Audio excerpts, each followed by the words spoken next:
Hi, my name is Alexis Hensley, and I'm from Sheldon Clark High School, and I'm presenting Kentucky Harvest. What if I were to tell you that there is a natural solution to treat all these medical symptoms such as anxiety, epilepsy, and autism? You can use the hemp plant, not marijuana, to treat these symptoms. You can also use hemp for industrial needs, such as the fibers from hemp to produce fibers such as rope you can use and the fabric from the car seats. Hemp has been proven to be a much stronger, durable, reliable source of product other than the cotton plant. We plan to use the site of Martin County Co. located off US 23, about a mile off the road. Martin County Coal was, for a long time, the driving force of our economy in Martin County. With the introduction of this company into Martin County, we could use, it would provide jobs for people from skilled professionals to just normal day laborers, and it would help boost the economy for our coal county. And, for our site profile, Martin County Coal has been a long economic driving force for Martin County. There's not a person in the county that does not know someone who has worked for Martin County Coal or who has worked for Martin County Coal. Martin County Coal operated from 1971 to 2013, and it has impacted Martin County in every aspect as well. The site history of Martin County Coal, it was owned by the Massey Company, and it first opened its doors in 1971, although the first shipments of coal were not sold until March of 1972. Throughout the 1970s and 1990s, Martin County Coal produced approximately 4 million tons of coal each year, including one of its highest years of production. Martin County Coal produced 4.85 million tons of coal.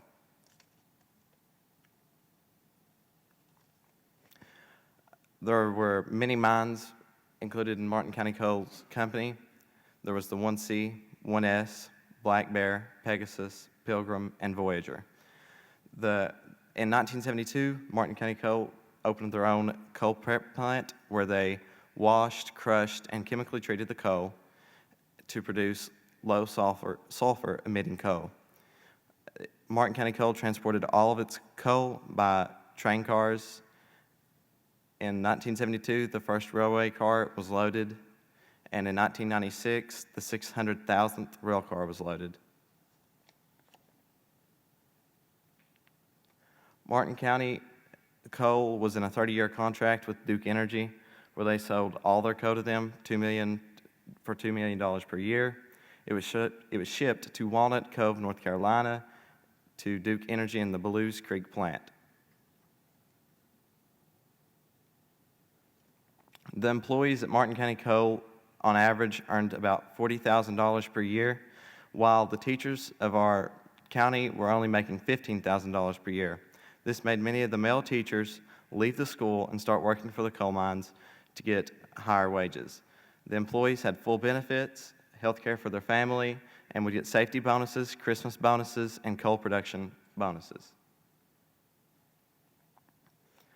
Martin County Coal made many contributions to the county, Martin County.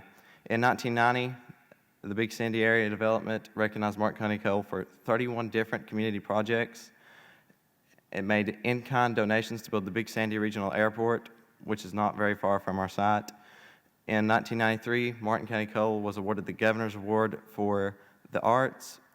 It donated $150,000 to the Mountain Arts Center in Prestonsburg, Kentucky. Martin County Coal cleared the land which one of our elementary schools is located at right now.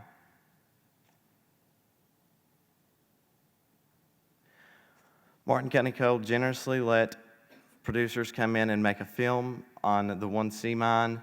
It was called Kentucky Woman. This happened in 1983. It starred Cheryl Ladd and Ned Beatty.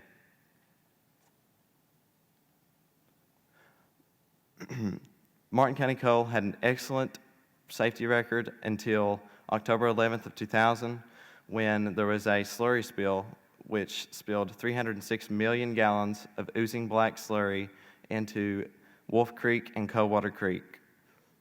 It contained harmful agents such as arsenic and mercury. The slurry spill killed all aquatic life in the creeks. It polluted the Tug River, Big Sandy River, and the Ohio River. 27,000 people were affected by this. It was 30 times larger than the Exxon Valdez spill. There's some pictures of the slurry spill being cleaned. And in our rebuttal to this horrifying, devastating accident, we plan to build a company, which is our hemp farm. On top of this flat land, it's 4 acres, and it's very much has a lot of room for expansion. We would produce various grades of hemp for medical purposes and consumption in industrial sites. Uses of hemp include CBD oil, body care products such as lotion, textiles, carpet, insulation, and ropes. At the beginning, we would not produce our own hemp. We would, as our business flourished, we would produce our own hemp.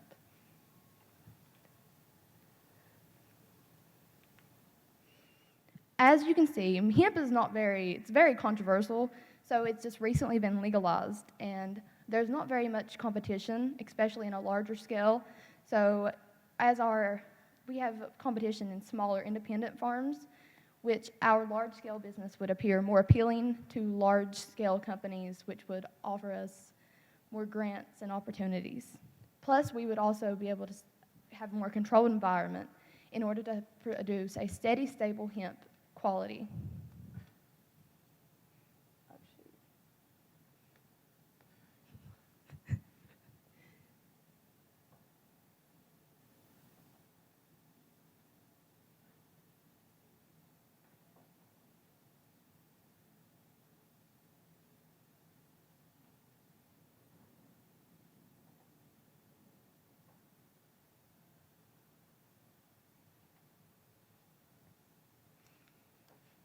Our core management team would consist of a botanist and experienced farmers. The botanist would make sure that our hemp was controlled and grown in the best environments possible. The farmers would ensure the day-to-day running of our farm and oversee the unskilled laborers on our farm.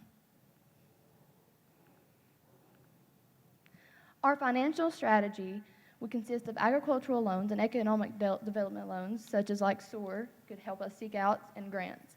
Any local investors to buy into our business would help obtain available grants, as our hemp farm would be more attractive than smaller, less known farms. Our startup budget would consist of $1.5 million, as electricity and water are already on the site, and we would only need 3 greenhouses, so not that much cost. Our hemp plants sales would earn our profit. In order to have a year-round crop, we would have to build 3 greenhouses. The medical hemp would be more expensive than industrial hemp, as the industrial hemp is grown outside in a less controlled environment. And to have a year-round crop, we would have our 3 greenhouses to control the humidity and sunlight. Any investors who bought our shares would receive a percentage of the profits based upon how many shares they bought. In the future, we would expand our business by buying more fields of hemp and more greenhouses. As we expand, our crop would require more workers and more botanists. Once the crop started turning a profit, we would build processing facilities on site to produce our own medical-grade CBD oil. Then we would market our company name, Kentucky Harvest. We chose this logo instead of a classic hemp leaf because it is more attractive and less controversial as a hemp leaf, which is also mistaken as a marijuana leaf. This is a viable market to build. Also, it could be replicated in other reclaimed mine sites throughout eastern Kentucky and Appalachia. We believe our product would constantly be in very high demand as it's more mainstream. And in fact, this was inspired by our coach's son, who has seizures, and he is currently taking CBD oil to help those. We also want to deliver a consistent, reliable product to our consumers.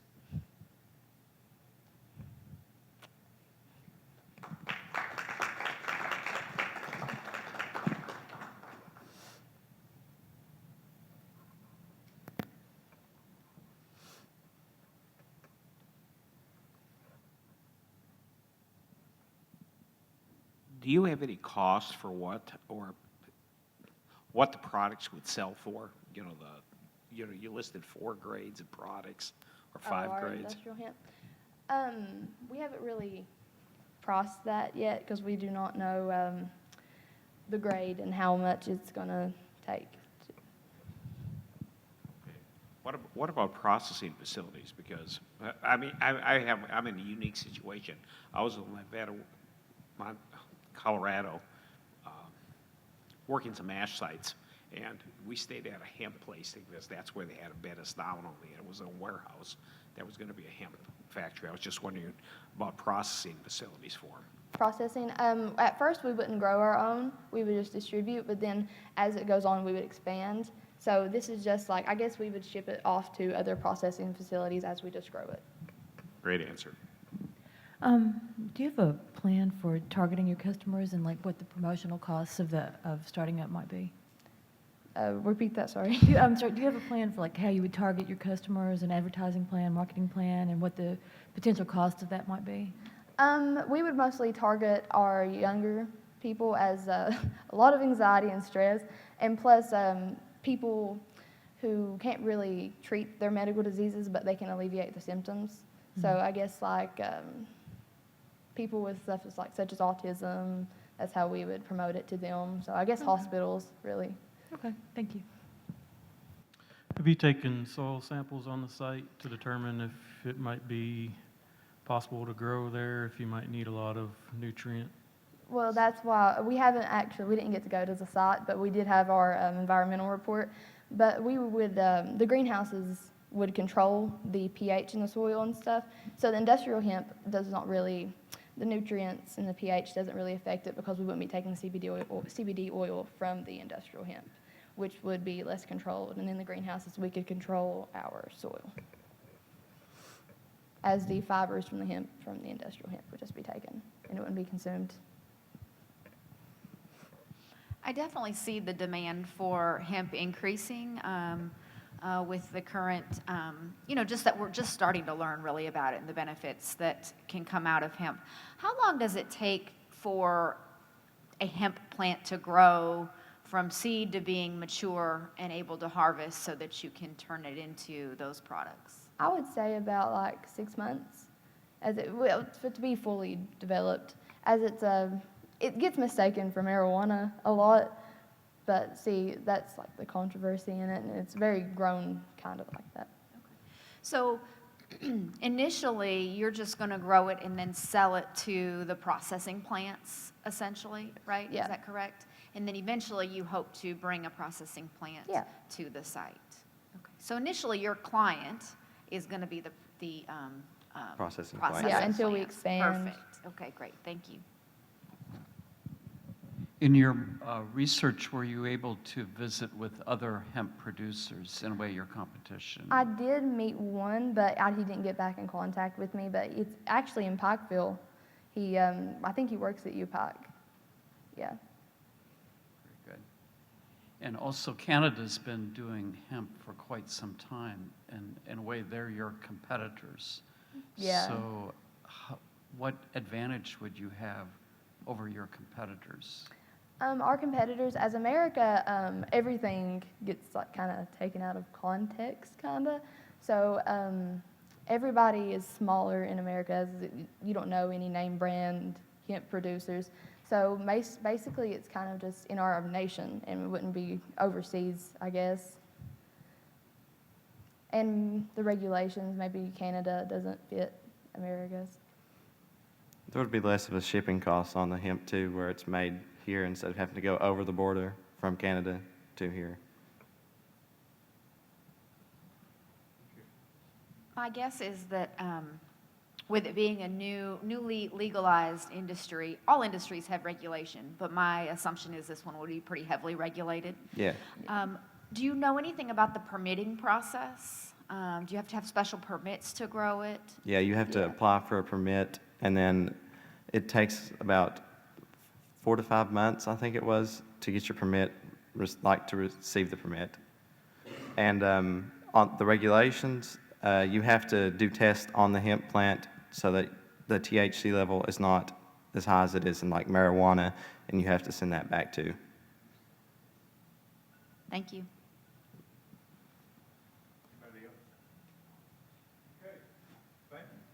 Thank you.